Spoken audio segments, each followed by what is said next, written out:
Hi everyone, all of your midterms have already been marked as well as all of the assignments and discussion threads.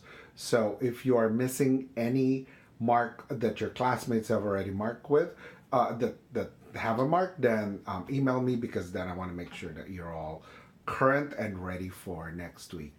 Remember, next week we're meeting in class, so I've extended this week's assignment until the Monday of next week for you to complete. There's a couple of videos that you need to answer there, and we'll have some discussions online.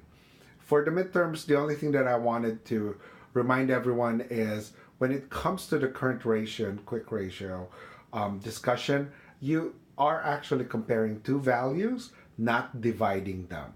So for those who have divided them, it's fine. I've actually marked you and just gave you that number. But for now, but moving forward, you want to make sure that you actually compare those two values. So for example, if it's current um, assets comparing with current liabilities, you're not dividing those two. You're just saying if the asset is 100,000, liabilities is 50,000, I actually have enough money to pay for my liability. That's pretty much as simple as that. So you may be overthinking it. The calculations, as I said, are not as critical as how you're explaining it. So that's how I was marking them. All right. So if you have any specific questions, email me. Otherwise, we'll have this chat next week.